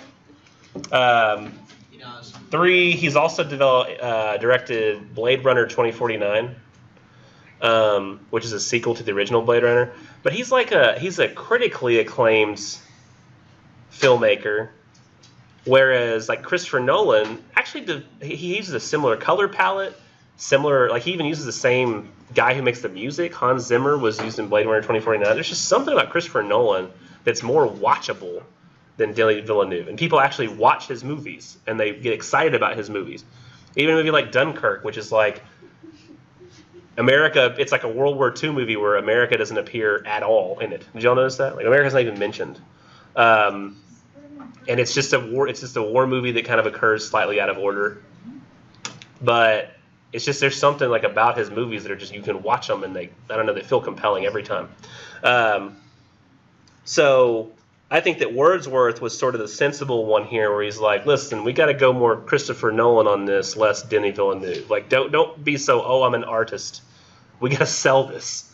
Like, this has to make money, which is probably one of the reasons that Coleridge and Wordsworth eventually started having disagreements, because I think that Coleridge was more just interested in maybe the art of a thing and having the poem be itself, kind of a prideful thing, whereas Wordsworth totally was interested in the idea of selling something. Probably had to do with some of his more conservative values that he ended up having later in life. Was you want to make money off the thing that you do, not just have this uppity sense of, oh, I do it for the art. I found it interesting, though, that when he added these footnotes, I kind of mentioned, we talked about this earlier, the footnotes added are, it's just interesting how often they completely add information that's not even there. So it says the bird of good omen, the albatross. Is that even mentioned prior to that? Or it is in the note? I'm not 100% sure it is. One of my favorite notes is on 1668, where it says, and some in dreams assured, this is the second stanza on that page, and some in dreams assured were of the spirit that plagued us so, 9 fathom deep he had followed us from the land of mist and snow. And then it says, in the note, a spirit had followed them, one of the invisible inhabitants of this planet, neither departed souls nor angels, concerning whom the learned Jew Josephus and the Platonic Constantinopolitan, that's a hard one to say, Michael Celis, may be consulted. They are very numerous, and there is no climate or element without one or more. Like, that's adding new information. Like, it's just sort of like giving a perspective on it that's not necessarily something that would be added to help. Next one, it says, ah, well a day, what evil looks had I from old and young. Instead of the cross, the albatross about my neck was hung. And it says, the shipmates in their sore distress would fain throw the whole guilt on the ancient mariner, in sign whereof they hung the dead sea bird around his neck. So it adds levels of explanation that aren't there before. So it's like he's not just putting notes to help explain what you're seeing. He's literally adding information that's not there. It's not like clarifying what's there. It's adding information that didn't exist before, which I think is such a weird decision. But apparently people liked it enough.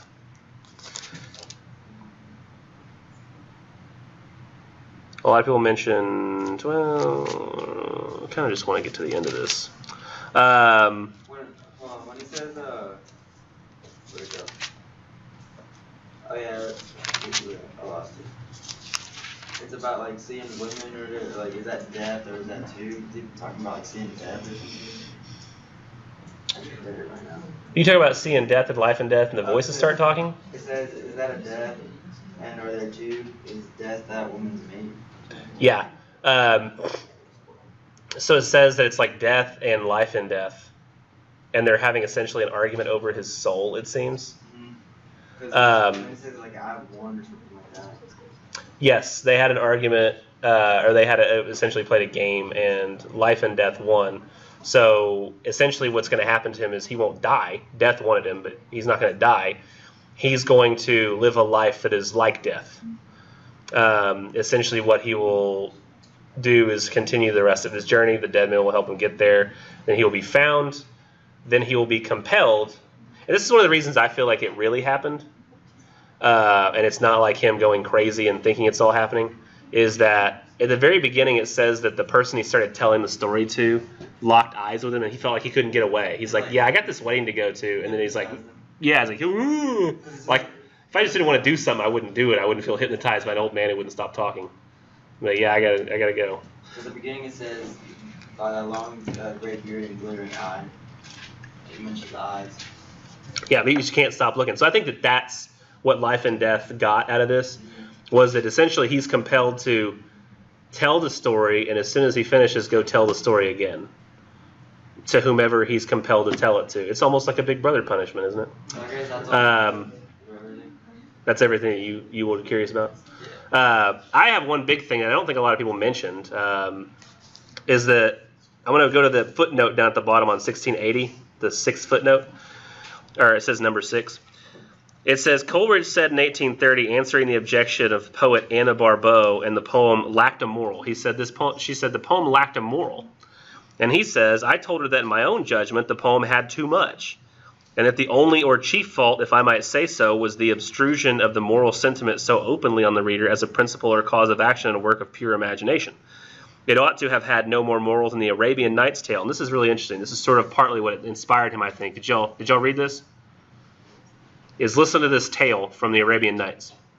It says, the tale of the merchant sitting down to eat dates by the side of a well, throwing the date shells aside, and lo, a genie starts up and says he must kill the merchant because one of the date shells he threw down, it seems, put out the eye of the genie's son. So that was sort of part of his inspiration here, was that like a merchant sitting there in Arabian Nights stories. By the way, have you ever heard 1001 Arabian Nights? It's like, essentially, I love that idea of that book. I haven't read it, but I love the idea of that book because he says, like, this guy says, you're going to be put to death. And he says, well, how about I tell you a story? And he's like, he says, I'll let you tell me a story, and as long as you keep telling, it's like, as long as you tell me, and when the story's over, you'll be killed. And so the person goes, okay, I'm going to tell you the story of the 1001 Arabian Nights. And essentially it's 1001 little stories about different Arabian Nights. So it's like a giant short story collection created to like make your life last as long as possible. Just continue telling stories forever to keep yourself from dying. Which is, and I like that as an English teacher because it essentially means like you live by telling stories, which is kind of how I feel stories are important. But one of the stories is merchants sitting there on the side of the well just, these dates are good. Good dates. And he tosses a shell into the well as he's going. Genie pops up. You poked out my son's eye with the shell. And he's like, oh, my bad. And he's like, I didn't kill you. What? Why? I didn't mean to. And so like, there's really no moral in that situation. They're like, what do you do? Not toss shells when you're eating something? Sometimes reality is like that, though, isn't it? But people like for stories to make sense in a way that reality doesn't. What was it? I was reading a quote, I think, last night. Let me see. Where do I have it here? I think I do, actually.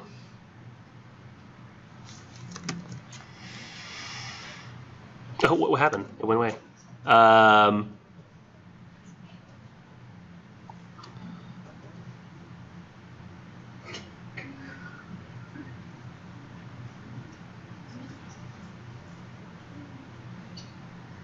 Oh, come on. It's there. You're a big stupid. Internet. Doesn't even remember what I looked at last night. So stupid. Amal. Paper Menagerie Review. Okay, so he said like there was this poet, or not a poet, but a story writer named Ken Liu, who's a Chinese story writer, and he actually quoted Coleridge talking about his notebooks, and he says, why do you make a book? And he says, because my hands can extend but a few score inches from my body, but think only of the thoughts, feelings, radical impulse that have been implanted in how many thousands of thousands by the little ballad of the children in the wood have seen it. You know, the sphere of Alexander the Great's agency is trifling compared to it. What is it? It's the quote that he had from his preface. Oh yeah, here it is.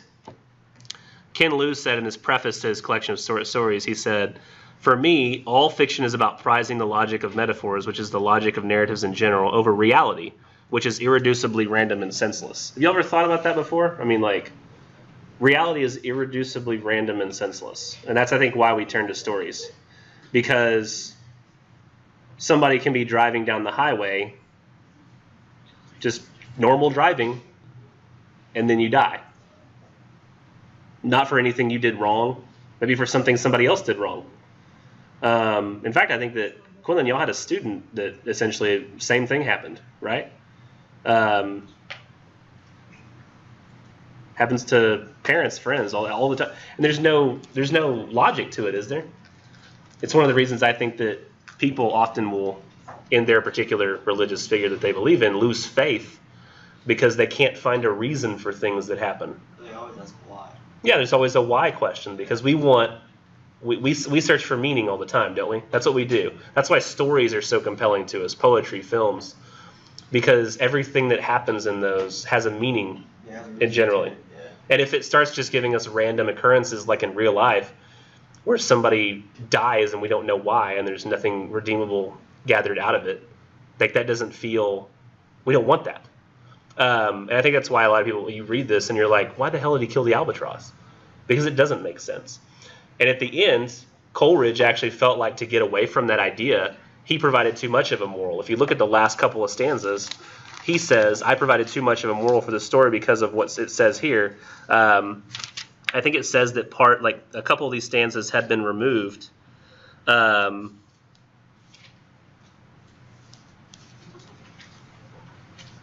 I actually feel like this poem would function a lot better for me if they were removed. Because he says, I think it's on page 1679, right there at the end. Yeah, I think this is it. He says, farewell, farewell, but this I tell to thee, thou wedding guest. He prayeth well who loveth well, both man and bird and beast. And then the next page, he prayeth best who loveth best, all things both great and small. For the dear God who loveth us, he made and loveth all. I honestly think this functions better as a poem when we figure out sometimes life just punishes us terribly for things that aren't out in our control. Because sometimes that is a message we need to hear. And I feel like it functions better in that way. Like maybe if we went through something terrible, like a friend dying, just by some random, somebody else is just drunk, so now your friend is dead. Like that. Maybe we need messages like this where sometimes a guy shoots an albatross and it gets everybody killed and we don't know why, it just happens. Maybe that would help more than, oh, do you see why this all happened? It's because he didn't love the beast, the albatross, the way he should. And that wasn't very Christian of him. He left to love beasts both great and small. I think it functions, to me, his particular story functions better not having that moral at the end, not telling us exactly why this all happened. Because I think sometimes in stories we do need the one scenario where like we get some random element in it we just don't understand. Because I feel like the over-reality, which is irreducibly random and senseless, yes, we do often see that stories get us away from that, but maybe we don't always need that. We got to get to Don Juan, which, by the way, I'm not racist or ignorant. That is how he was named. Like, all the rhymes, if you look at it, when it's written, it's rhymed as Juan. Because it says, like, did y'all notice at the very beginning it said that? If we go to Byron's here, let's see. It literally says at the very beginning on 1737, it says, Don Juan, Byron began his masterpiece, and it says, in parentheses, pronounced in the English fashion, Don Juan, like literally pronouncing it like that, like instead of saying Don Juan, which is really annoying to me to have to read it like that, but oh well. That's just how it's written. Don Juan. We gotta get to it. It's really fun. Did y'all find that? Like it's a really fun read. He's just as playful, if maybe more so, than Coleridge. Coleridge is playful with things like form and what can this poem like do, like in its construction of it. Like how can I play with just narrative constructions themselves? He more plays with character and plot and what a protagonist can be. So he's playing with different stuff. What? Oh, from back there. Kind of like Mark Twain. Mark Twain. Huckleberry Finn? A little bit. He wasn't as playful. He still went with kind of conventional stuff. He was more playing with the idea that you can have different. What would he? In terms of his playfulness, he played more with comedy, of course, but then the idea that language could match the way we actually talk, sort of borrowing that from Burns a little bit. He plays here. This is silly.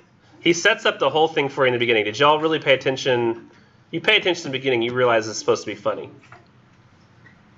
Did y'all realize it's supposed to be funny? Hopefully you did. If you weren't laughing throughout this, like at the end of a stanza going, ha! You weren't reading it right. I'm going to show right now. So we start this off, right? Don Juan, 1738, first stanza.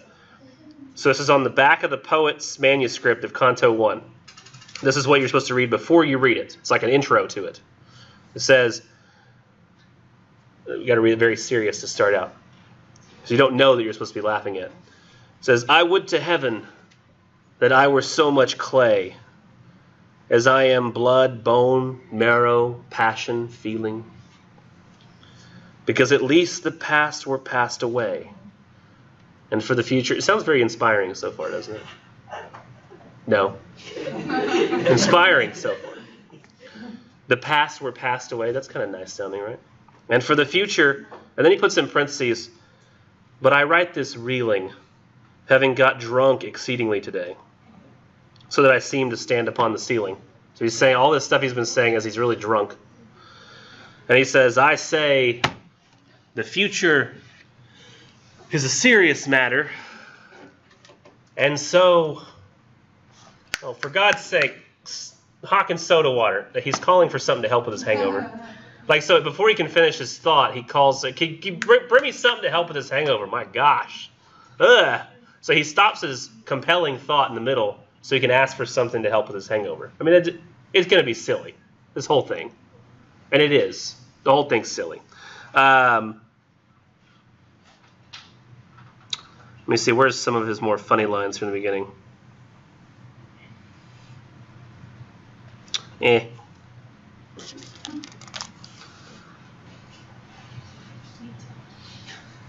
Oh, where is it? So in stanza 7, he says, no. He talks about what other poets would do. In stanza 6, he says, most epic poets plunge in medias res. Remember what we talked about in medias res's in 1302? Hopefully y'all mentioned it in y'all's 1302 as well.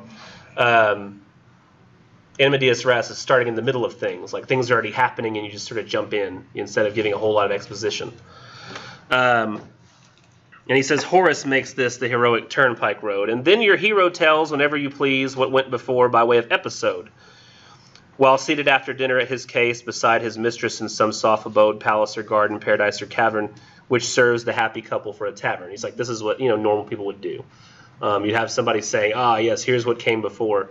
That's how the Odyssey starts as well. So I think he's calling back to that as well, even though he says Horace, not Homer. The Odyssey starts with Odysseus has arrived in a place after his adventures, and then he tells the story of all his prior adventures, and then he moves on from there. And he says next, that is the usual method, but not mine. My way is to begin with beginning. The regularity of my design forbids all wandering is the worst of sinning. So he says, the way I plan to approach this story, wandering is the worst of sinning, which that would be very hypocritical for me to ever say, right? So most of what I do is wander. And he says, and therefore I shall open with a line, although it cost me half an hour in spinning, narrating somewhat of Don Juan's father and also of his mother, if you'd rather. So stanza 8, he says, in Seville was he born, a pleasant city. So he doesn't get to his actual first line until stanza 8. And he says, wandering is a terrible sin. Although just after that he says, though I spent a half an hour in spinning this together. So he's literally admitting right after he says wandering is the worst of sinning that he's been wandering for the past 7 stanzas. So the dude, he's constantly playing on, like with these concepts. He's making fun of himself. Has great lines like in stanza 26, we're talking about how Don Jose, and I'm assuming that's how he would have pronounced it, Don Jose and Donna Julia. Donna Inez. In stanza 26, he really gets to like the heart of their relationship. This is Don Juan's parents. And he says, Don Jose and Donna Inez led for some time an unhappy sort of life, wishing each other not divorced, but dead. That's awful, right? Yeah. But hilarious. Can you imagine like that Like there's a you ever seen the movie This Is 40? Has anybody had a chance to see that movie?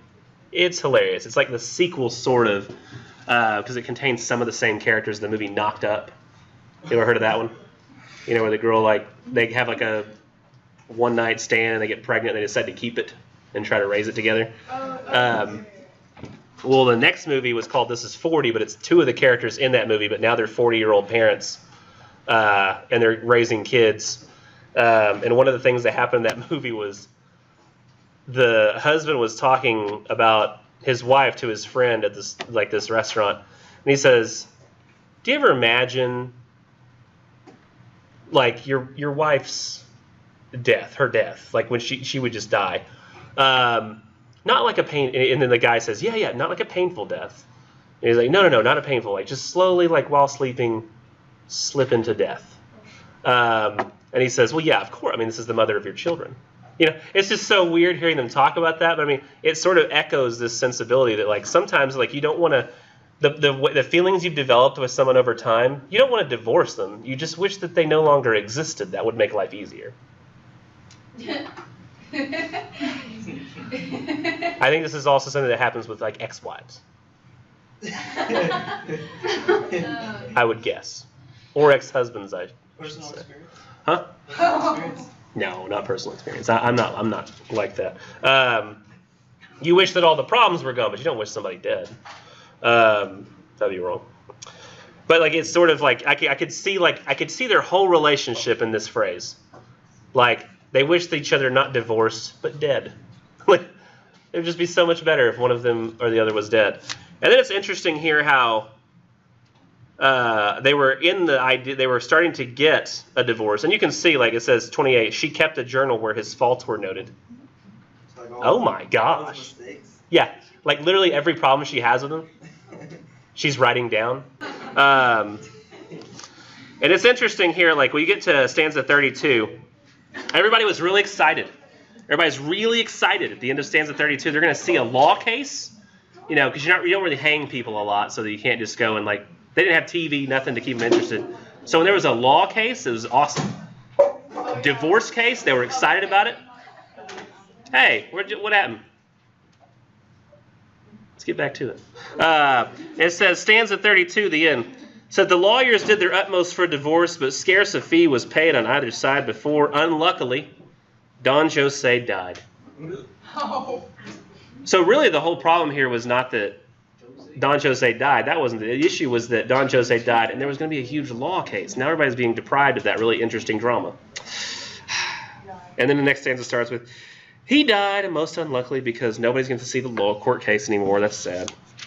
And some people mentioned about, some people talked about, and I'll go ahead and address this here. Don Juan was kind of a naughty kid, wasn't he? He cheated, sort of. Well, he wasn't cheating. Donna Julia was. He's 16. She's 23. He's apparently, because of what he's doing, like because he constantly. If you look at like what it is he's doing, I really think this is a fault, and I think this is he makes this clear in here. This is not a fault of Don Juan. In fact, if you look at the story, it's very interesting. Don Juan seems not to do really much of anything. You notice that? He's merely he's a hero who only reacts to things others do. Donna Julia becomes enamored with him, so he starts a relationship with her. It's not like he goes, I will go and get Donna Julia. She shows up at his door and just lets her in. Like, he's always just on the receiving end of stuff. And he's the victim of his mother's upbringing. It's not like he chose what to learn and not to learn. His mother kept him away from all the things that was interesting. It says that she found specific tutors, decided that his breeding should be strictly moral, and everything was submitted to her before they were allowed to teach it to him. Arts, sciences, no branch was made a mystery to Juan's eyes. She was trying to make him really smart and well-learned, accepting natural history, using that in the sense of not history, but anatomy, physiology. She didn't want him to learn anything about the human body or the way it worked, especially sexual stuff. In fact, it said when they tried to teach him mythology, they had a very difficult time. Like, how do you talk about Zeus without sex? Zeus was sex. Just constantly having sex with different people and having children by them. Literally, the dude would like turn into a swan and go have sex with a woman. Just because I guess he was bored and wanted to like be a swan. He would constantly. Zeus wasn't. I mean, he would rape people too. I mean, he would take sex when he wasn't supposed to. I mean, Zeus was a weird guy, but they would tell all of mythology without actually saying that sex happened. Like, how do you even? What is mythology without the sex in it? It's very weird. So they were forced to make an odd sort of apology for Donna Inez's dreaded mythology.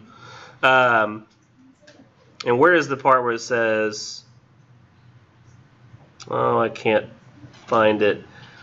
But it says she taught him how to be a soldier as well. She wanted him to learn how to like be a soldier and learn how to defend himself. And it says that he learned how to scale a fortress, the walls of a fortress, and it says, or a nunnery. You know, because she's not thinking about it that way. She's thinking, yes, he'll be able to protect himself in times of war, scale the walls of a fortress. But technically, these same skills could be used to scale the walls of a nunnery, right? These women who devoted their lives to Jesus, he could scale the wall and be like, I'm here, very muscular, very attractive Don Juan.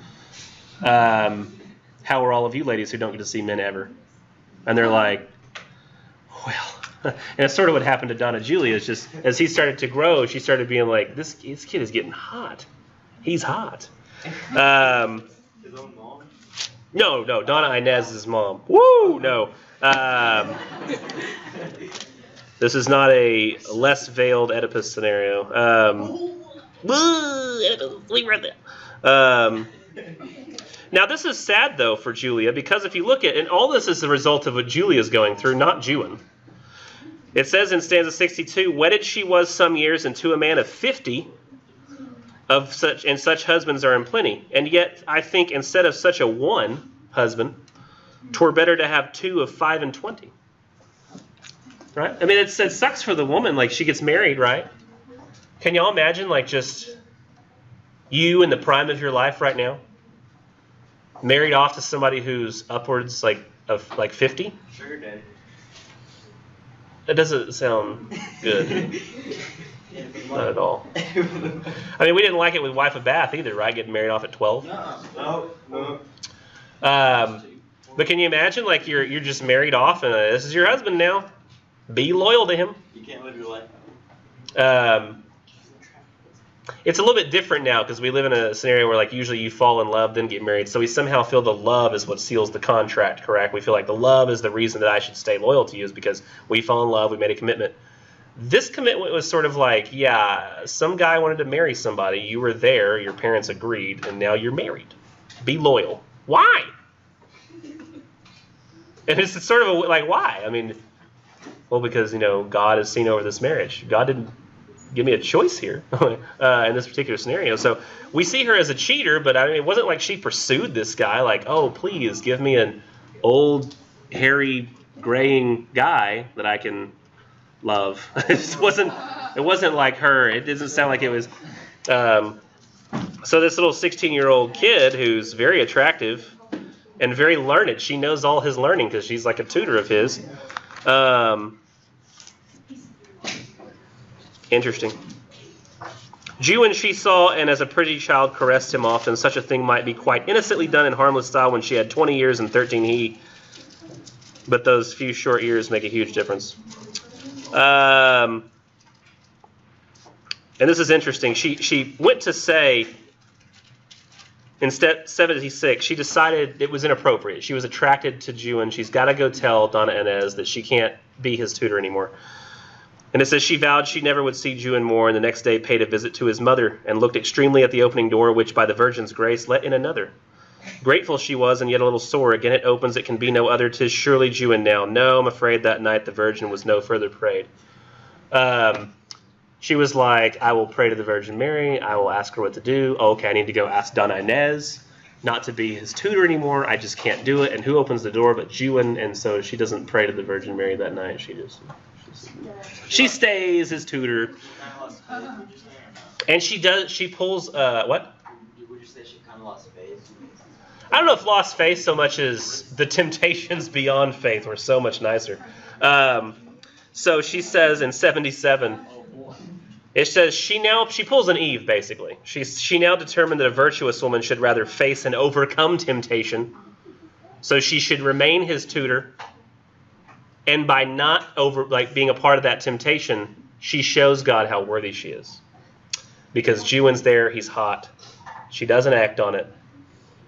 God will be like, I'm impressed. You were able to resist this hot kid. Go you. But then he starts to notice her as well. And this sounds to me like a teenager. This sounds perfect example of what I remember from being a teenager, so listen to this. In 92, he starts to think of Julia and how he's attracted to her. It says, he thought about himself and the whole earth, of man the wonderful and of the stars, and how the deuce they ever could have birth. And then he thought of earthquakes and of wars, how many miles the moon might have in girth, of air balloons, and of the many bars to perfect knowledge of the boundless skies. And then he thought of Donna Julia's eyes. Right? Because this is like, the whole world has been opened up to me from this love. But then he's thinking about her eyes. In thoughts like these, true wisdom may discern longings sublime and aspirations high, which some are born with, but the most part learn to plague themselves with all. They know not why. 'Tis strange that one so young should thus concern his brain about the action of the sky. Do you think 'twas philosophy that this did? I can't help thinking puberty assisted. He's just like, he doesn't really care about these things. He's suddenly interested in like, the beauty of the stars. How does the world work? It's just that he's attracted to a girl and everything's magical. Let's see.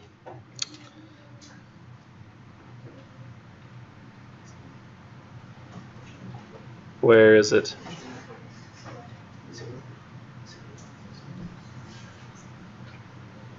And then what happens? It says in stanza 115, and Julia sat with Juan, half embraced and half retiring from the glowing arm, which trembled like the bosom where 'twas placed, yet still she must have thought there was no harm, or else 'twere easy to withdraw her waist, but then the situation had its charm. This is great. And then, God knows what next. I can't go on. I'm almost sorry that I ever begun. This is the narrator telling us, I'm sorry I even started. It's going to happen. We can tell. In 117, skip down below, it says, and Julia's voice was lost except in sighs, until too late for useful conversation the tears were gushing from her gentle eyes. I wish indeed they had not had occasion, but alas, and this is how genius this is. This is actually really compelling. But who, alas, can love and then be wise? Pretty true, right? Love restricts the brain's ability to think. Not that remorse did not oppose temptation. A little she strove and much repented, and whispering, I will never consent, consented. What? She said, I will not consent, I will not consent, I will not consent, and it's happened. It just came over her, she couldn't stop resisting him.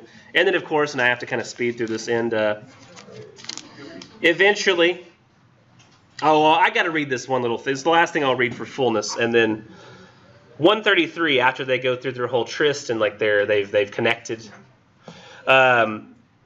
he says something that sounds again compelling, like he's going to give us some real knowledge here, some real philosophy, right? It says, man's a phenomenon, one knows not what, and wonderful beyond all wondrous measure.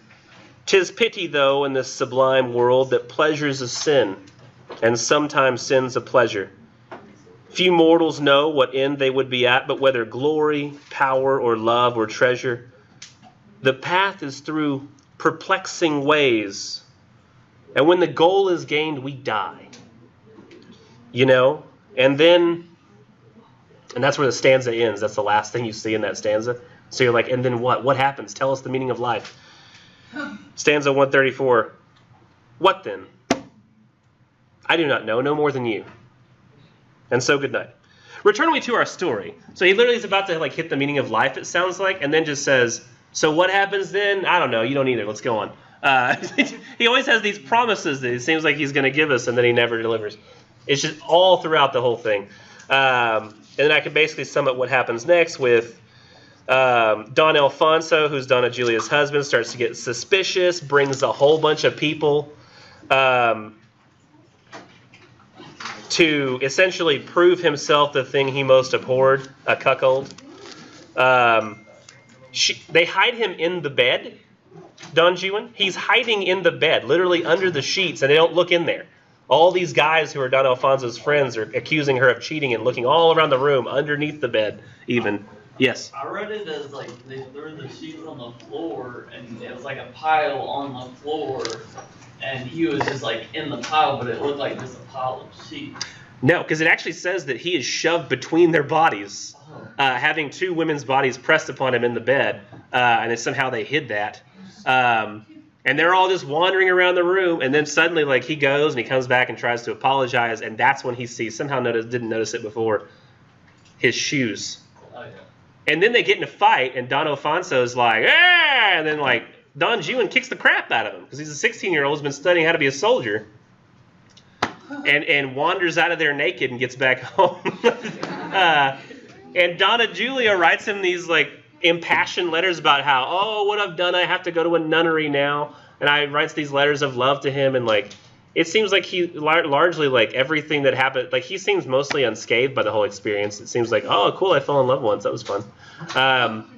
But it wasn't like everybody else's lives seem irreparably changed by this, and yet he comes out mostly not all that harmed. The hilarity of having run naked through the town streets, I guess, is one thing at night, but other than that. And at the very end, Byron is sort of, or his narrator, promises us there's going to be a whole huge thing to come, and he actually does deliver. There's a whole bunch of cantos after this, which we don't read. Makes fun of some poets like Coleridge and Wordsworth, says, like, many of them are unintelligible. And then the very last thing he does, the very last thing he says, and, like, his promise is what's coming, in stanza 222, he says, "Go, little book. From this my solitude I cast thee on the waters, go thy ways, and if as I believe thy vein be good, the world will find thee after many days.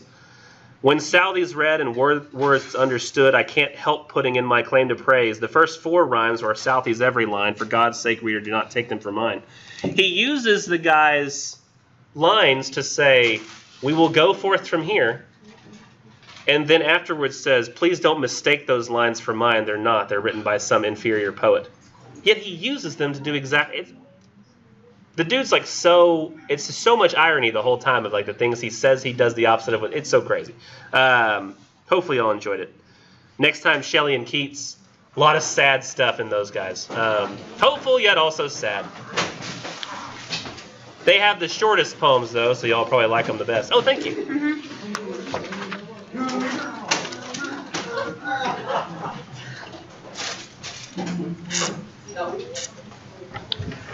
How fun. Everybody enjoyed it. Nobody enjoyed it. They pretend. Everybody pretends. That's why Hamlet is a punishment these days to people. Yes? So on the quiz, I was kind of remember, I think I think the answer was wrong. Let's check it out.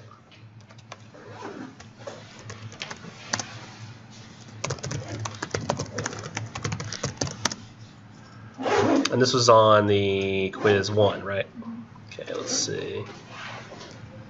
Quiz 1 test. Which question? The last two. Last 2? So let's see. Wordsworth Ode, Intimations of Immortality. Did you get both of them wrong or just one? No. Okay. What is the sun's path of the course of a day symbolic of?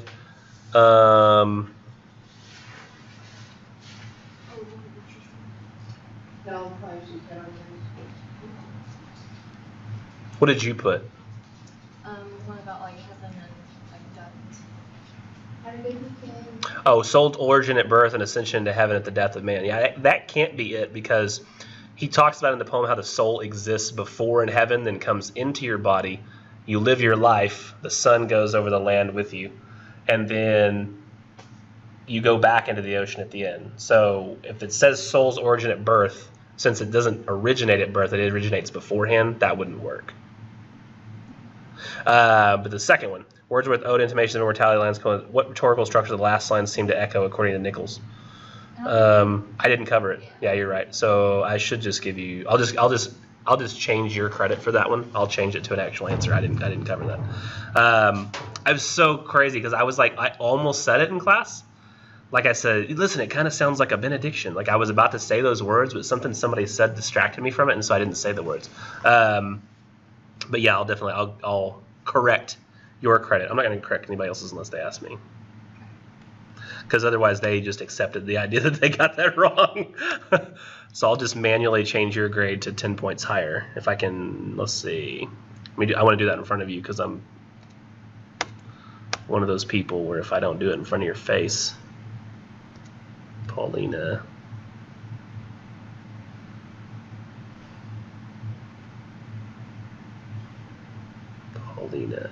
Quiz, okay. Attempt. How do I do a manual override? Oh, I have to do a manual override per question. So I'm just going to do that for the question.